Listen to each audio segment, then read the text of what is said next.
Bienvenidos a Biblia en Contexto LHCLT, donde analizamos cada pasaje desde 5 dimensiones: literaria, histórica, cultural, lingüística y teológica.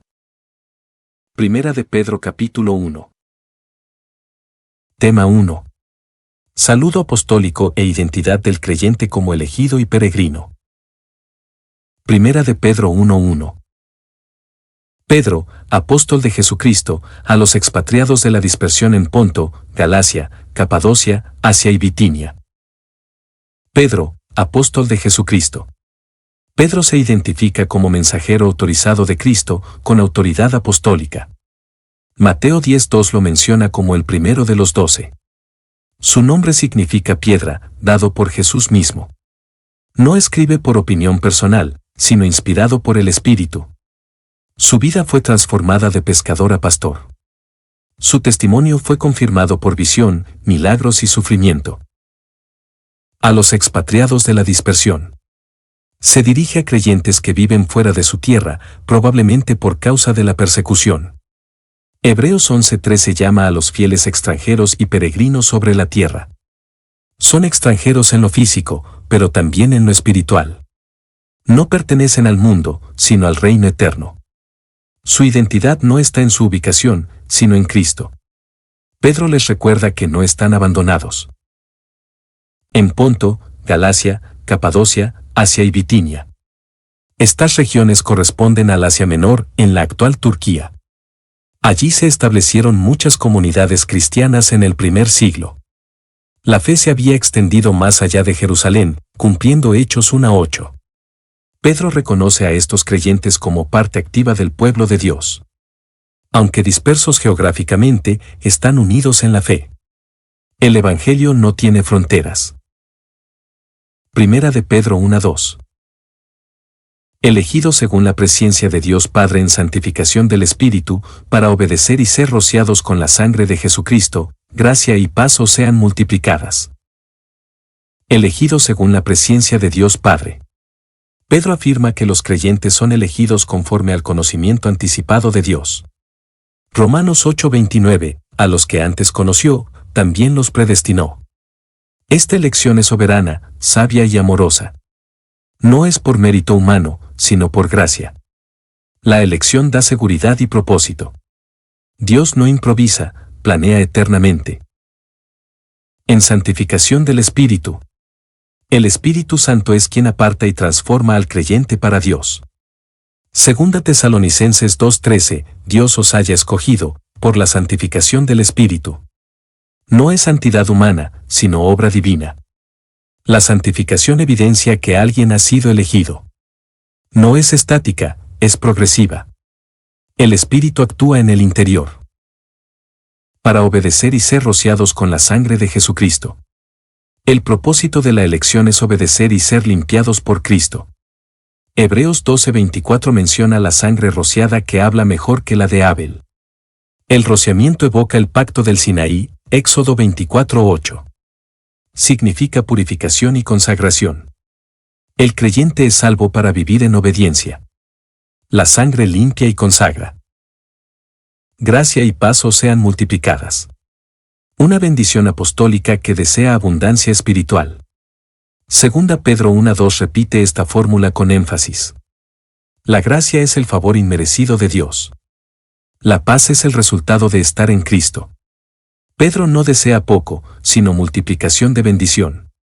Estas bendiciones sostienen al creyente en la dispersión. Tema 2. La esperanza viva mediante la resurrección de Cristo y la herencia incorruptible. Primera de Pedro 1:3. Bendito el Dios y Padre de nuestro Señor Jesucristo, que según su grande misericordia nos hizo renacer para una esperanza viva, por la resurrección de Jesucristo de los muertos. Bendito el Dios y Padre de nuestro Señor Jesucristo. Pedro inicia con adoración, reconociendo al Padre como fuente de todo bien. Efesios 1:3 también comienza con una bendición similar. Dios es bendito porque ha actuado con amor y poder. Él no es distante ni impersonal, sino el Padre del Salvador. Su obra en Cristo es causa de alabanza eterna. Su paternidad asegura comunión, cuidado y propósito. que según su grande misericordia. Todo lo que el creyente ha recibido fluye de la abundante misericordia de Dios. Tito 3:5 dice que nos salvó por su misericordia. No merecíamos la vida nueva, pero Él actuó por compasión. Su misericordia es superior a nuestro pecado. Él no nos dio castigo, sino perdón. Es misericordia grande, porque supera toda expectativa humana. Nos hizo renacer para una esperanza viva. El nuevo nacimiento no es simbólico, es una transformación real. Juan 3:3, el que no naciere de nuevo, no puede ver el reino de Dios. Esta vida nueva nos introduce en una esperanza viva, firme y activa. No es un deseo, sino una certeza futura. El creyente ha sido regenerado con propósito eterno. Esta esperanza alienta en medio del sufrimiento. Por la resurrección de Jesucristo de los muertos. La base de nuestra esperanza es la resurrección literal y gloriosa de Cristo. Romanos 6:4, así como Cristo resucitó, así también nosotros andemos en vida nueva. Sin la resurrección, no habría salvación. Su victoria sobre la muerte garantiza la nuestra. El renacer es posible porque Él vive. El poder que lo levantó nos da vida. Primera de Pedro 1:4. Para una herencia incorruptible, incontaminada e inmarcesible, reservada en los cielos para vosotros. Para una herencia incorruptible. El creyente ha nacido de nuevo no solo para vivir diferente, sino para heredar. Romanos 8:17, somos herederos de Dios y coherederos con Cristo. Esta herencia no se destruye, no se desgasta con el tiempo. No puede ser robada ni arruinada. No se trata de posesiones terrenales, sino de bendiciones eternas. Es segura porque Dios la preserva. Incontaminada. La herencia no tiene mezcla de pecado ni imperfección. Apocalipsis 21:27 dice que no entrará en ella cosa inmunda. Es totalmente pura, reflejo del carácter santo de Dios. No se puede corromper porque no está manchada.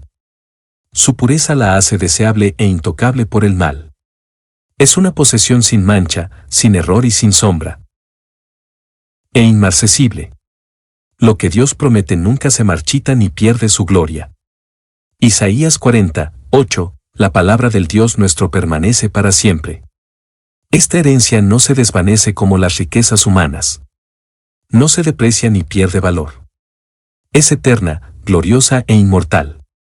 Su belleza no tiene fin. Cada día será tan gloriosa como el primero. Reservada en los cielos para vosotros. La herencia ya está preparada y asegurada por Dios mismo. Juan 14:2, voy, pues, a preparar lugar para vosotros. El cielo es el lugar donde se guardan nuestras promesas eternas.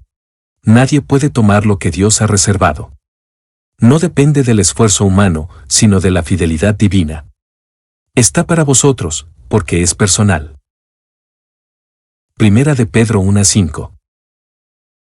Que sois guardados por el poder de Dios mediante la fe, para alcanzar la salvación que está preparada para ser manifestada en el tiempo postrero. Que sois guardados por el poder de Dios. El creyente no se mantiene firme por sí mismo, sino por el poder divino. Judas 1:24, aquel que es poderoso para guardaros sin caída. Dios es quien protege, sostiene y preserva a los suyos. Su poder es mayor que cualquier tentación o enemigo. No estamos a merced del azar. Su mano es escudo eterno para sus hijos. Mediante la fe. El poder de Dios se activa en el creyente por medio de la fe. Efesios 2:8, por gracia sois salvos por medio de la fe. Esta fe no es solo inicial, sino continua. Es confianza viva en su palabra y promesas. A través de ella recibimos fuerza, guía y consuelo. Es un canal constante entre Dios y el alma. Fe viva mantiene al creyente en pie. Para alcanzar la salvación. La fe preserva al creyente hasta que reciba plenamente su salvación. Romanos 13:11 dice, ahora está más cerca de nosotros nuestra salvación. No se refiere al perdón inicial, sino a la glorificación final. Es el cumplimiento total de la redención. El creyente vive mirando hacia esa meta. Cada día lo acerca más al día eterno. que está preparada. Dios ya tiene lista la plenitud de la salvación para su pueblo. Mateo 25:34, venid, heredad del reino preparado. No es una esperanza incierta, sino una realidad futura garantizada. Ya fue planeada desde antes de la fundación del mundo. Esta preparación es perfecta, completa y gloriosa. Nada la impedirá ni la detendrá. Para ser manifestada en el tiempo postrero. Habrá un momento en que la salvación completa será revelada. Colosenses 3:4, cuando Cristo se manifieste, entonces vosotros también seréis manifestados. En el retorno de Cristo, todo lo prometido será visible. El tiempo postrero es el final del presente siglo. La esperanza se convertirá en vista. Esa revelación será gloriosa y pública. Tema 3. El valor purificador de las pruebas y el gozo en la fe. Primera de Pedro 1:6. En lo cual vosotros os alegráis, aunque ahora por un poco de tiempo, si es necesario, tengáis que ser afligidos en diversas pruebas. En lo cual vosotros os alegráis. La esperanza de la herencia eterna produce gozo genuino en medio de las dificultades. Filipenses 4:4 dice, regocijaos en el Señor siempre. No se trata de ignorar el dolor, sino de mirar más allá de él. El gozo cristiano es espiritual, no emocional. Está anclado en la seguridad de la salvación. No depende de las circunstancias externas. La fe produce un gozo que el mundo no puede entender. Aunque ahora por un poco de tiempo. Pedro compara las pruebas con la eternidad, llamándolas momentáneas. 2 Corintios 4:17, esta leve tribulación momentánea produce un cada vez más excelente peso de gloria. El sufrimiento presente no es eterno ni definitivo. Tiene principio y tiene fin. Este poco de tiempo tiene propósito. A la luz de la eternidad, lo presente es breve. Dios permite pruebas, pero no por siempre. Si es necesario. Las pruebas no son accidentales, sino supervisadas por Dios con sabiduría. Santiago 1:3 habla del propósito de las pruebas, producir paciencia. Dios sabe cuándo son necesarias para nuestro crecimiento. Él no se complace en nuestro dolor, sino en nuestro progreso. Las pruebas son parte del plan de santificación. No todas las dificultades son castigo, muchas son formación. La necesidad la define Dios, no nosotros. Tengáis que ser afligidos. La vida cristiana incluye sufrimiento, pero no es sin sentido. Juan 16:33, en el mundo tendréis aflicción, pero confiad. Aún los justos sufren, pero lo hacen con esperanza. La aflicción moldea el carácter, corrige el rumbo y profundiza la fe. No es un obstáculo, sino un instrumento. Pedro no oculta esta realidad, la pone en su lugar correcto. El creyente debe estar preparado, no sorprendido. En diversas pruebas. Las pruebas vienen de distintas formas, intensidades y duraciones. Santiago 1:2 habla de diversas pruebas, mostrando su variedad. Algunas son físicas, otras emocionales o espirituales. Todas son herramientas en manos del alfarero. Ninguna es inútil si somos fieles en medio de ellas. Dios usa la diversidad para formar en nosotros madurez integral. En cada prueba, Él tiene un propósito. Primera de Pedro 1:7.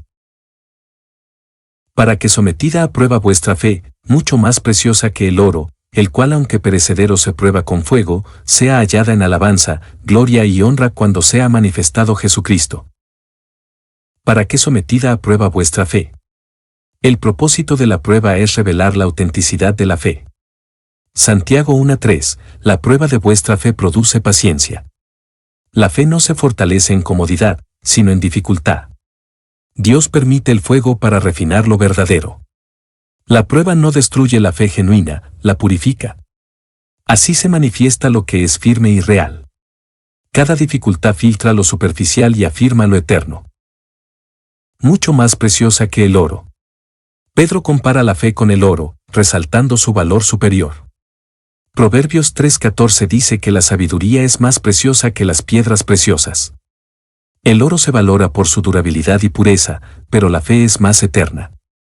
La fe conecta al alma con Dios y abre las puertas del cielo. Nada material se compara con su valor. El oro puede ser robado, la fe preserva para siempre. Es el tesoro del alma redimida, el cual aunque perecedero se prueba con fuego. El oro necesita fuego para revelar su pureza y valor real. Así también, la fe necesita pruebas para ser depurada. Isaías 48 horas y 10 minutos, te he probado en horno de aflicción. Aunque el oro resiste, finalmente perece, la fe, no. La comparación resalta el carácter eterno de la fe. El fuego no destruye al oro, lo perfecciona. De igual forma, las pruebas no destruyen la fe genuina. Sea hallada en alabanza, gloria y honra. Cuando la fe resiste la prueba, produce fruto para Dios y recompensa para el creyente. Romanos 2:10 habla de gloria y honra a todo el que hace lo bueno. La fe aprobada será reconocida públicamente. No por el mérito humano, sino por la gracia de Dios. La alabanza es para Dios, pero también involucra recompensa. La gloria será compartida con los santos fieles. Dios honra a los que le honran. Cuando sea manifestado Jesucristo. La manifestación de Cristo será el día de recompensa para los fieles. 2 Timoteo 4:8, me está guardada la corona, en aquel día. En su regreso, todo lo oculto será revelado. La fe que hoy no se ve, será premiada delante de todos. Las lágrimas del presente tendrán sentido. Cada prueba superada será coronada con gozo eterno. Cristo no olvida a los que creyeron en medio del fuego. Primera de Pedro 1:8. A quien amáis sin haberle visto, en quien creyendo, aunque ahora no lo veáis, os alegráis con gozo inefable y glorioso. A quien amáis sin haberle visto. Pedro alaba el amor que los creyentes tienen por Cristo, aunque nunca lo hayan visto físicamente. Juan 20:29, bienaventurados los que no vieron y creyeron. Este amor es obra del Espíritu, no de la vista. Es una evidencia del nuevo nacimiento y de fe viva. El creyente no necesita evidencia visible para amar al Salvador. El amor a Cristo crece con el conocimiento de su gracia. Es un afecto profundo, espiritual y sincero. En quien creyendo, aunque ahora no lo veáis. La fe del cristiano se sostiene aún sin evidencias visuales. 2 Corintios 5:7, porque por fe andamos, no por vista. Esta fe confía en las promesas y la persona de Cristo. Aunque no está visible, Él es real y presente en el corazón. Su palabra y su espíritu sostienen la certeza. Esta confianza no es irracional, es espiritual y revelada. Creer sin ver es el distintivo del pueblo redimido. Os alegráis con gozo inefable y glorioso. La fe verdadera produce un gozo que no se puede explicar con palabras humanas. Filipenses 4:4 dice, regocijaos en el Señor siempre. Este gozo no depende de las circunstancias, sino de la comunión con Cristo. Es inefable porque sobrepasa todo entendimiento. Y es glorioso porque anticipa la gloria venidera. Aún en medio del sufrimiento, el gozo del creyente permanece. Es gozo espiritual, profundo y eterno. Primera de Pedro 1:9. Obteniendo el fin de vuestra fe, que es la salvación de vuestras almas. Obteniendo el fin de vuestra fe. La fe no es un fin en sí misma, sino el medio para alcanzar la meta final. Hebreos 11:1 dice que la fe es la certeza de lo que se espera. El creyente vive con la vista puesta en el resultado eterno. La fe nos sostiene hasta que recibamos lo prometido. Este fin es la plenitud del propósito divino. Perseverar en la fe lleva a la consumación gloriosa. No es en vano creer y esperar en Dios. ¿Qué es la salvación de vuestras almas? El objetivo último de la fe es la salvación completa del ser interior. Romanos 13:11, nuestra salvación está ahora más cerca que cuando creímos. Aunque ya hemos sido salvos, aún esperamos la plena redención. Esta salvación incluye justificación, santificación y glorificación. Es la liberación total del pecado y la muerte. La fe nos conduce a ese destino eterno. El alma del creyente será preservada por Dios hasta el fin. Tema 4. El privilegio del Evangelio revelado y anunciado por el Espíritu Santo. Primera de Pedro 1:10. Los profetas que profetizaron de la gracia destinada a vosotros, inquirieron y diligentemente indagaron acerca de esta salvación. Los profetas que profetizaron de la gracia destinada a vosotros. Pedro señala que la salvación en Cristo fue anunciada anticipadamente por los profetas. Isaías 53 es uno de los más grandes ejemplos de esta gracia. Aunque hablaban al pueblo de su tiempo, apuntaban a una gracia futura.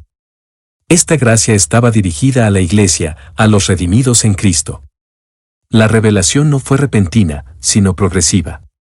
Ellos anunciaban lo que aún no comprendían plenamente. Su mensaje se cumplió en nosotros. Inquirieron y diligentemente indagaron. Los profetas no fueron pasivos receptores, sino buscadores fervientes de verdad. Daniel 12:8, y yo oí, mas no entendí. Ellos deseaban entender los tiempos y personas que se anunciaban. Aunque hablaban por inspiración, estudiaban con reverencia. Buscaban claridad sobre las visiones y promesas que recibían. Su estudio muestra humildad ante el misterio divino. No escribieron por emoción, sino por dirección divina. Acerca de esta salvación. La salvación fue el tema central de su mensaje y de su búsqueda. Hebreos 11:13, todos estos murieron en fe, sin haber recibido lo prometido. Ellos anunciaban redención, perdón y restauración por medio del Mesías. Aunque no vivieron el cumplimiento, creyeron en la promesa. Su fidelidad anticipó el cumplimiento en Cristo. Su mensaje fue para nosotros, los beneficiarios de esa gracia. Todo apuntaba a la cruz y a la resurrección. Primera de Pedro 1:11.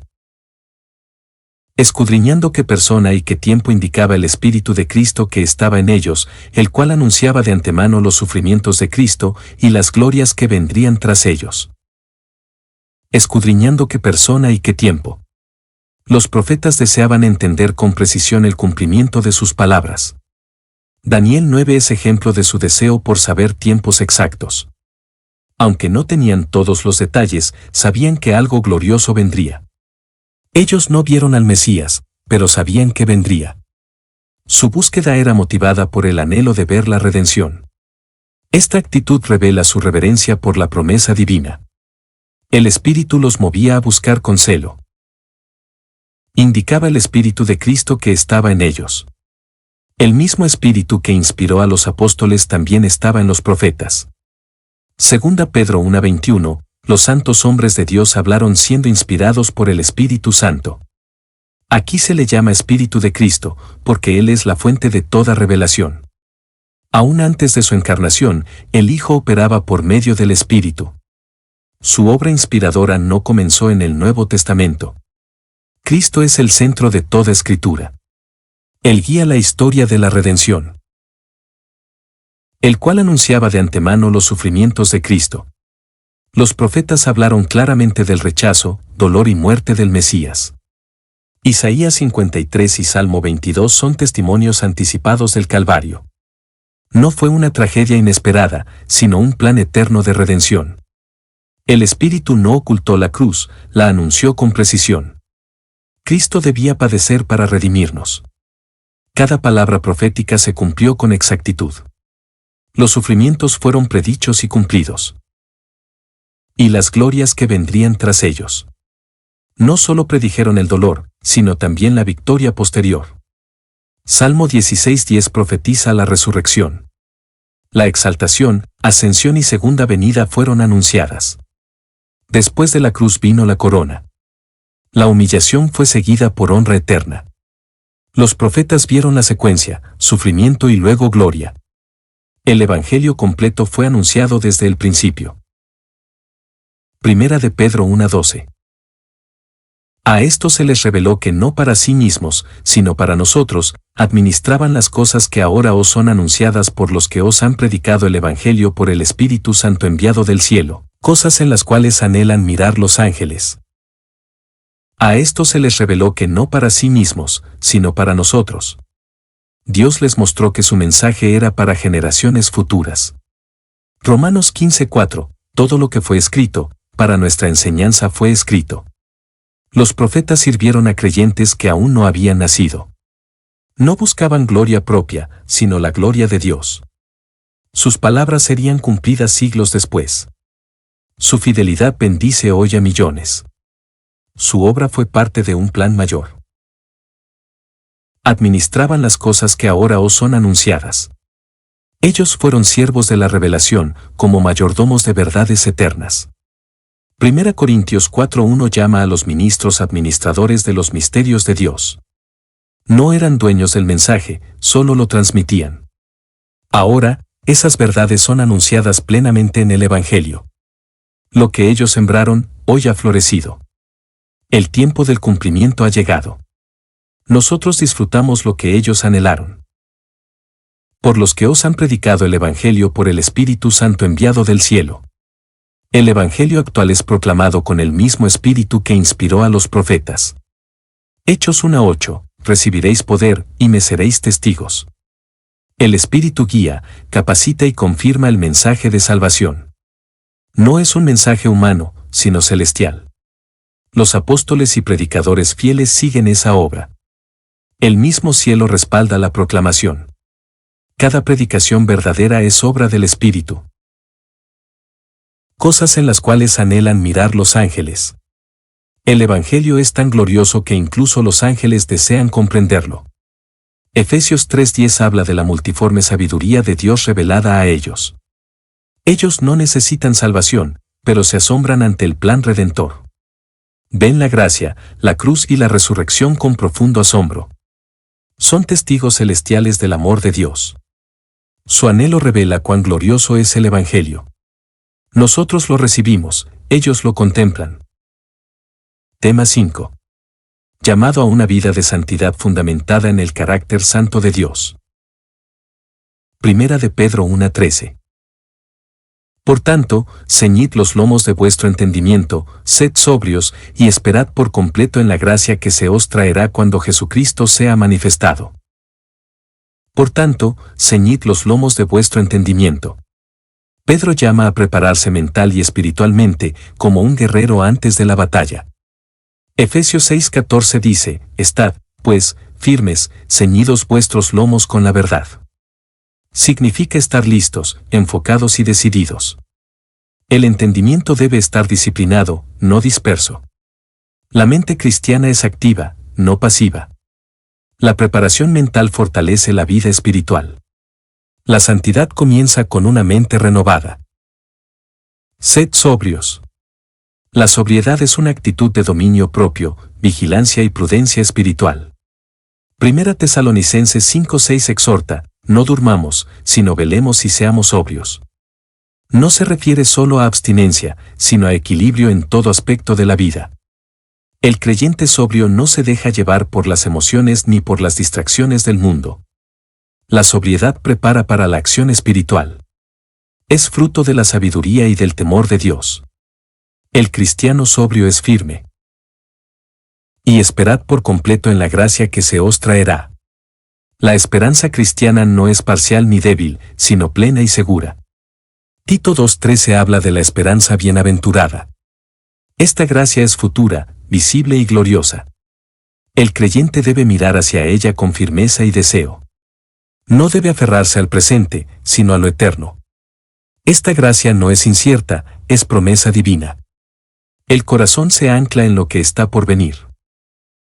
Cuando Jesucristo sea manifestado. La revelación de Cristo será el clímax de la esperanza cristiana. 1 Juan 3:2, cuando Él se manifieste, seremos semejantes a Él. Esa manifestación será pública, gloriosa y definitiva. No habrá más duda ni oposición. La gracia plena será derramada en ese momento. Por eso, el creyente vive esperando activamente. Su regreso lo cambia todo. 1 de Pedro 1:14. Como hijos obedientes, no os conforméis a los deseos que antes teníais estando en vuestra ignorancia. Como hijos obedientes. La nueva identidad en Cristo implica una nueva conducta. Efesios 5:1, sed, pues, imitadores de Dios como hijos amados. El Hijo de Dios no se guía por el mundo, sino por el Padre. La obediencia es evidencia de una relación genuina. No se basa en legalismo, sino en amor. El creyente verdadero obedece con gratitud. Su deseo es agradar a su Padre. No os conforméis a los deseos. La vida pasada está marcada por pasiones desordenadas y egoístas. Romanos 12:2, no os conforméis a este siglo. Pedro llama a romper con todo patrón mundano. No se trata solo de cambiar hábitos, sino de rechazar todo molde corrupto. La fe transforma los deseos y las prioridades. Lo que antes dominaba ya no tiene lugar. El nuevo hombre no sigue el sistema anterior que antes teníais estando en vuestra ignorancia. Antes de conocer a Cristo, se vivía en ceguera espiritual. Efesios 4:18, teniendo el entendimiento entenebrecido, por la ignorancia que en ellos hay. La ignorancia no excusa el pecado, pero sí lo explica. Ahora, la luz de Cristo ha traído discernimiento. Ya no somos ignorantes, sino iluminados. Por tanto, el pasado no debe repetirse. Hay una responsabilidad con la verdad recibida. Primera de Pedro 1:15.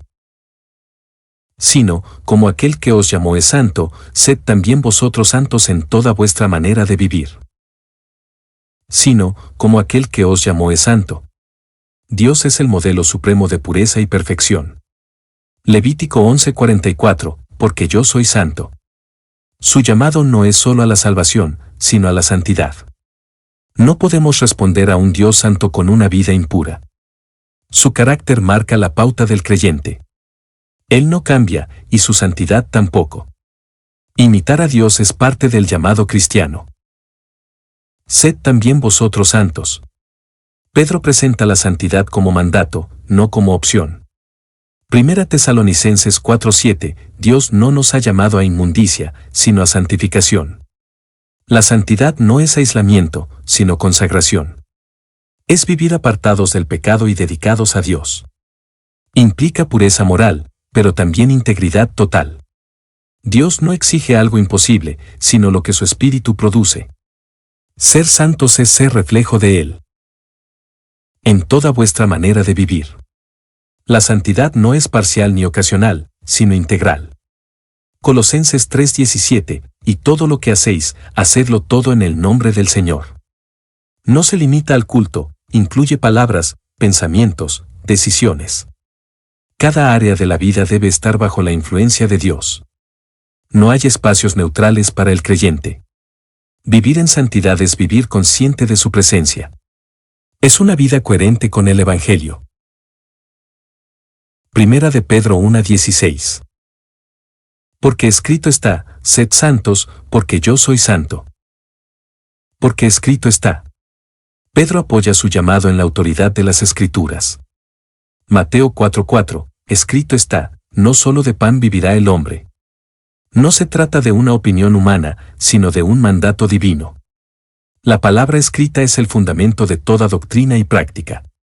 Pedro cita Levítico, mostrando la continuidad del mensaje. Lo que Dios exigió entonces, lo exige hoy. La Escritura es normativa para el creyente. Sed santos, porque yo soy santo. Dios llama a su pueblo a reflejar su carácter. Levítico 19:2 repite esta misma declaración. La santidad no es solo separación del mal, es imitación de Dios. Él es santo en esencia, y nosotros en respuesta. Ser santos es participar de su naturaleza moral. El estándar es alto porque el modelo es perfecto. Dios nos capacita para vivir lo que demanda. Primera de Pedro 1:17. Y si invocáis por Padre a aquel que sin acepción de personas juzga según la obra de cada uno, conducíos en temor todo el tiempo de vuestra peregrinación. Y si invocáis por Padre a aquel. Pedro apela a la relación íntima que el creyente tiene con Dios como Padre. Romanos 8:15, habéis recibido el espíritu de adopción, por el cual clamamos, Abba, Padre. Invocar implica oración, dependencia y confianza. Llamarle Padre no es formalidad, es comunión viva. Pero esta relación también implica reverencia. El que es nuestro Padre es también el juez. Invocar a Dios requiere conciencia de su santidad, que sin acepción de personas juzga. Dios no muestra favoritismo, su juicio es justo e imparcial. Hechos 10:34, Dios no hace acepción de personas. Todos comparecerán ante su tribunal sin distinción. No juzga por apariencia, rango ni posición, sino por verdad. Su justicia no puede ser manipulada ni burlada. Esto demanda responsabilidad del creyente. Él evalúa el corazón, no las apariencias externas. Según la obra de cada uno. Dios juzga conforme a las acciones, motivaciones y frutos de cada vida. 2 Corintios 5:10, todos compareceremos ante el tribunal de Cristo, para recibir según lo que haya hecho. Las obras no salvan, pero evidencian la fe. Cada decisión y conducta será evaluada. No basta profesar fe, hay que vivirla. El creyente será recompensado por su fidelidad. Dios es observador y justo remunerador. Conducíos en temor. La conducta del creyente debe estar marcada por respeto y reverencia hacia Dios. Proverbios 1:7, el principio de la sabiduría es el temor de Jehová. No es temor servil, sino reverencia santa. Es vivir conscientes de su presencia y autoridad. El temor nos guarda del pecado y del orgullo. Este temor no nos aleja, nos santifica. Es señal de madurez espiritual. Todo el tiempo de vuestra peregrinación. La vida terrenal del creyente es una peregrinación temporal. Hebreos 11:13, confesaron que eran extranjeros y peregrinos sobre la tierra. No estamos en casa aún, estamos en camino. Mientras tanto, debemos caminar con cuidado. La santidad no es solo para momentos específicos, es para todo el trayecto. Cada día importa en la jornada espiritual. El peregrino debe andar con atención. Primera de Pedro 1:18. Sabiendo que fuisteis rescatados de vuestra vana manera de vivir, la cual recibisteis de vuestros padres, no con cosas corruptibles, como oro o plata. Sabiendo que fuisteis rescatados. El creyente debe vivir con conciencia de su redención pasada. Colosenses 1:13, nos libró de la potestad de las tinieblas. Ser rescatado implica liberación de esclavitud. Cristo no solo perdonó, también libertó. Esta verdad debe influir en cada decisión. La redención es base de gratitud y obediencia. Vivir como redimido es vivir para aquel que pagó el precio. De vuestra vana manera de vivir. Antes de Cristo, la vida era vacía, sin propósito ni dirección. Efesios 4:17, andan en la vanidad de su mente. Las metas del mundo son pasajeras e ilusorias. Todo lo que no nace de Dios es vano. La redención rompe con ese ciclo de futilidad. El creyente ya no vive para sí, sino para Dios. Su vida tiene dirección eterna, la cual recibisteis de vuestros padres. La herencia cultural o religiosa no puede salvar. Mateo 15:9, en vano me honran, enseñando como doctrinas mandamientos de hombres. Muchos adoptan costumbres que están alejadas de la verdad. Pedro muestra que el pecado también se hereda en forma de tradiciones. Pero Cristo libera de todo legado que nos aparta de Dios. La nueva vida rompe cadenas generacionales. Solo Él da una nueva herencia. No con cosas corruptibles. El precio de la redención no fue oro ni plata, sino algo más glorioso. Isaías 55:1, sin dinero y sin precio. Las cosas materiales tienen valor limitado y se corrompen. Ninguna riqueza del mundo puede comprar el alma. Pedro establece la superioridad de la obra de Cristo. Lo corruptible no puede redimir lo eterno. La salvación viene de algo superior y eterno. Como oro o plata. Aún los metales más valiosos no se comparan con el precio de la cruz. Apocalipsis 3:18 menciona oro refinado como símbolo de la fe verdadera. La economía del cielo no se basa en dinero, sino en sangre. Dios no usó recursos creados, sino lo más precioso, su Hijo. El oro puede comprar tierras, pero no redención. Solo Cristo pudo pagar nuestra deuda. Primera de Pedro 1:19. sino con la sangre preciosa de Cristo, como de un cordero sin mancha y sin contaminación. Sino con la sangre preciosa de Cristo. La redención se efectuó por medio del sacrificio supremo de Jesús. Hebreos 9:12, por su propia sangre, entró una vez para siempre, habiendo obtenido eterna redención. Su sangre no es simbólica, es literal, derramada por nosotros. Es preciosa porque tiene valor eterno y poder salvador. No hay redención sin sangre. Esta sangre limpia, reconcilia y justifica. Es el fundamento del Evangelio.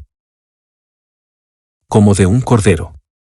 Jesús fue el cumplimiento del sistema sacrificial del Antiguo Testamento. Juan 1:29, He aquí el Cordero de Dios, que quita el pecado del mundo. Los corderos eran ofrecidos como sustitutos, Cristo fue el sacrificio definitivo. Su entrega fue voluntaria, mansa y obediente. El cordero representa inocencia y entrega total. Cada sacrificio antiguo apuntaba a él. Jesús es el Cordero eterno. Sin mancha y sin contaminación. Cristo fue absolutamente perfecto en naturaleza y conducta. Hebreos 4:15, fue tentado en todo, pero sin pecado. Para que su sacrificio fuese acepto, debía ser moralmente puro. Su perfección lo hizo idóneo para tomar nuestro lugar. Sin pecado, pudo cargar el pecado de muchos. Ningún hombre común podría haber cumplido esa obra. Jesús fue el sacrificio perfecto, santo y suficiente. Primera de Pedro 1:20. Ya destinado desde antes de la fundación del mundo, pero manifestado en los postreros tiempos por amor de vosotros. Ya destinado desde antes de la fundación del mundo. Cristo fue el Cordero predestinado para redención antes de que el mundo existiera. Apocalipsis 13:8 lo llama el Cordero que fue inmolado desde el principio. La cruz no fue una reacción, fue parte del eterno plan de Dios. Su misión salvadora fue concebida en la eternidad. Nada sorprendió al Padre, todo fue planificado. Esta predestinación afirma la soberanía y sabiduría divina. Jesús fue siempre el centro del propósito redentor. Pero manifestado en los postreros tiempos. Aunque predestinado eternamente, Cristo se reveló en la historia humana. Hebreos 1:2, en estos postreros días nos ha hablado por el Hijo. La encarnación ocurrió en el momento exacto según el plan divino. Su manifestación fue pública, histórica y poderosa. El cumplimiento de las profecías llegó en su persona. Su obra fue visible y comprobable. Lo invisible se hizo carne para salvarnos. Por amor de vosotros. La revelación de Cristo fue motivada por amor redentor hacia los creyentes. Gálatas 2:20, el Hijo de Dios me amó y se entregó a sí mismo por mí. No fue obligación, fue gracia activa.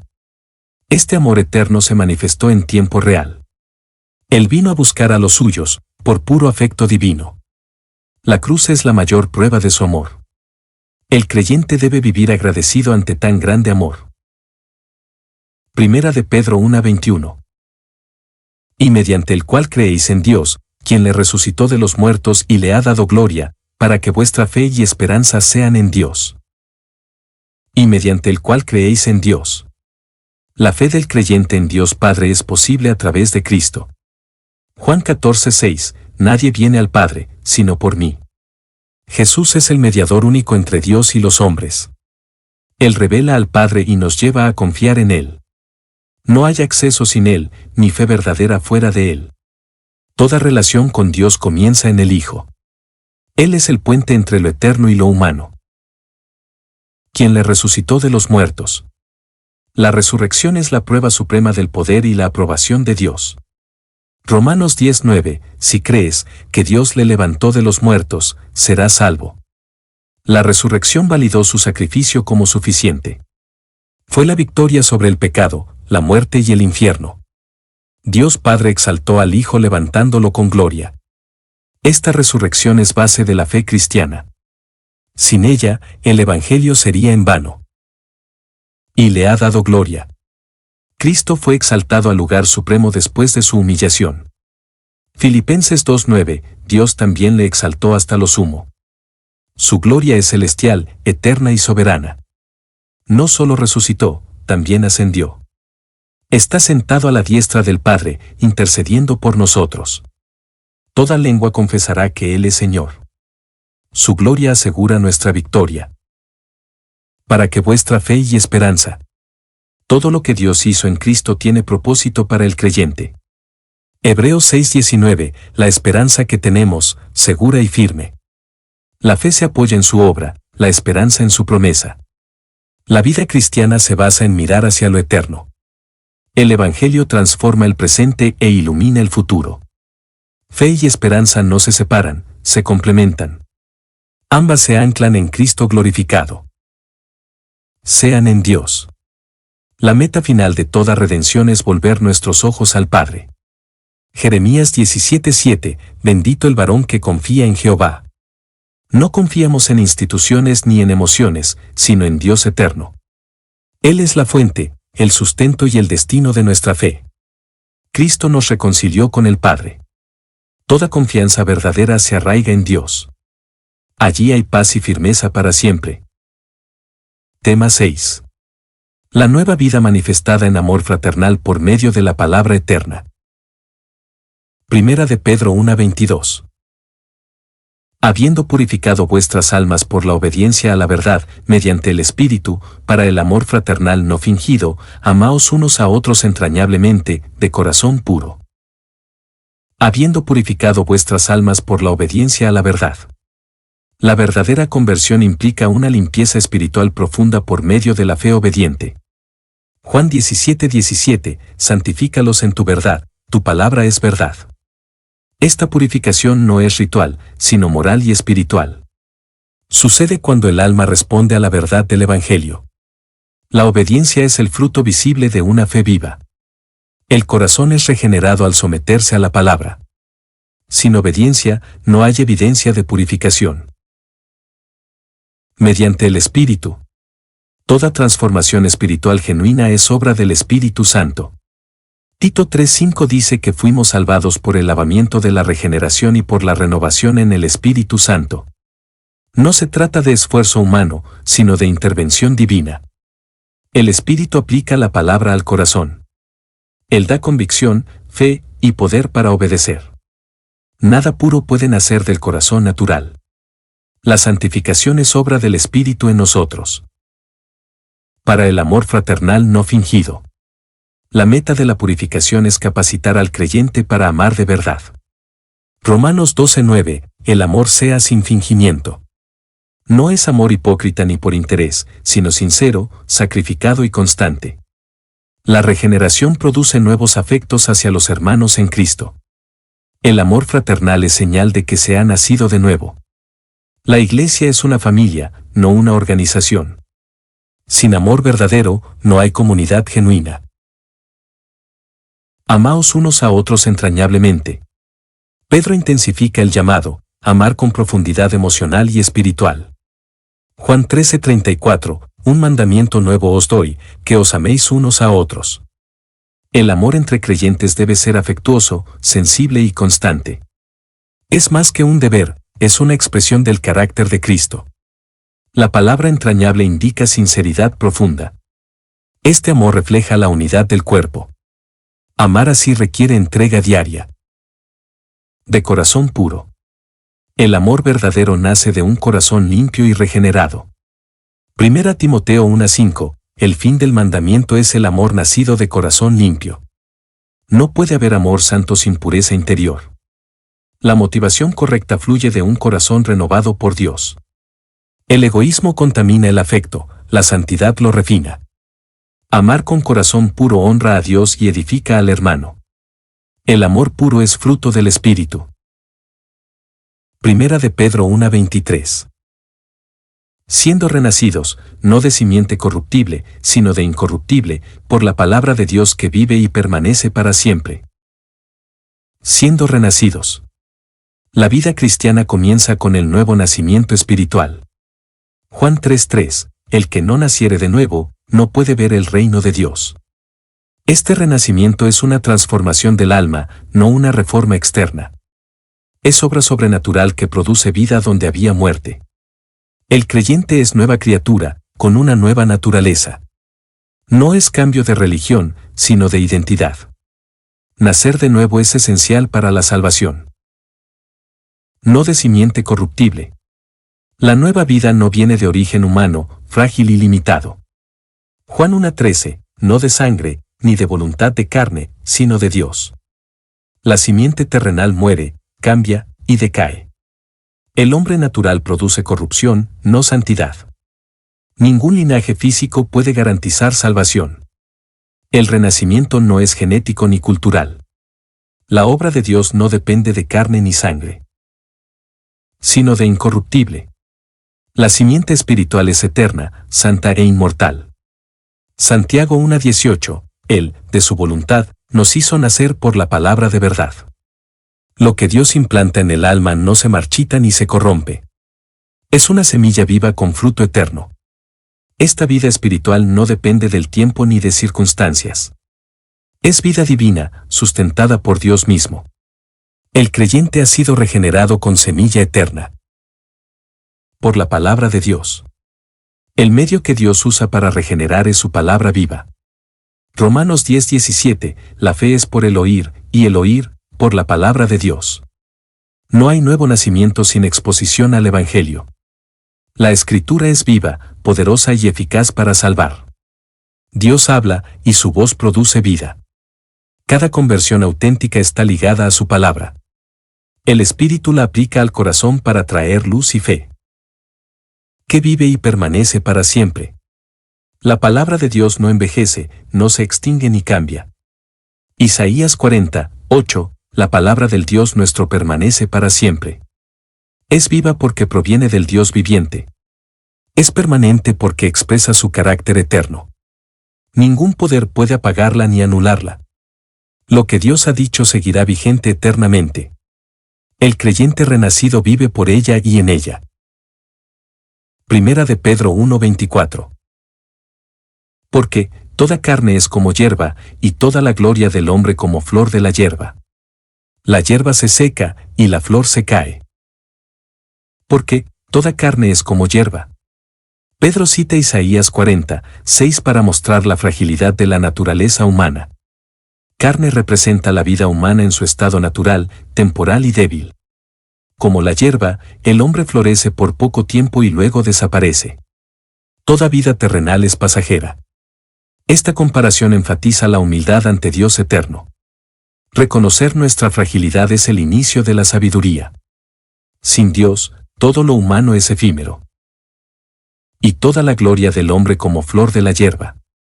La belleza, logros y reputación humanas son como flores que pronto se marchitan.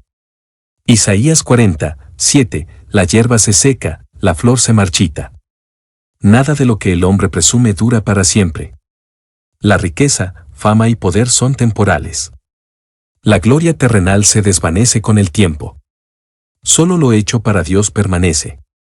Pedro nos llama a no confiar en lo perecedero. La hierba se seca.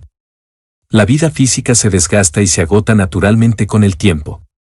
Salmo 103:15-16 describe al hombre como la hierba, el viento pasó por ella, y pereció. La juventud, la fuerza y la salud no duran. El paso del tiempo es inevitable para todos. Este recordatorio debe movernos a vivir con propósito eterno. Lo visible se extingue rápidamente. No hay permanencia fuera de lo divino. Y la flor se cae. La gloria humana no solo es breve, sino también frágil y vulnerable. Santiago 1:11, el sol salió con calor, y su hermosa apariencia pereció. Así como una flor cae por el viento o el calor, también lo hace el orgullo humano. Todo lo que se basa en la carne es inestable. La belleza humana se deshace con los años. Solo lo espiritual permanece firme. Por eso la palabra es un fundamento sólido. Primera de Pedro 1:25. Mas la palabra del Señor permanece para siempre. Y esta es la palabra que por el Evangelio os ha sido anunciada. Mas la palabra del Señor permanece para siempre. Pedro contrasta lo efímero de la carne con lo eterno de la palabra. Isaías 40:8 afirma, la palabra del Dios nuestro permanece para siempre. A diferencia del hombre, la palabra no cambia ni se marchita. Es inmutable, viva y eterna. En ella confiamos cuando todo lo demás falla. Su poder y verdad no tienen fecha de expiración. Dios la ha exaltado sobre todo. Y esta es la palabra. Pedro aclara que se refiere al mensaje que ellos ya han recibido. No es una palabra nueva, sino la misma revelación divina anunciada por Cristo. Lo que ha sido predicado tiene autoridad eterna. No es un mensaje humano ni pasajero. La fe del creyente se basa en esta palabra. Es la verdad revelada que da vida. Esta palabra es fundamento firme. Que por el Evangelio os ha sido anunciada. La palabra que permanece es el mensaje del Evangelio, Cristo crucificado y resucitado. Romanos 1:16, el Evangelio es poder de Dios para salvación. Pedro confirma que el Evangelio predicado es la misma palabra eterna.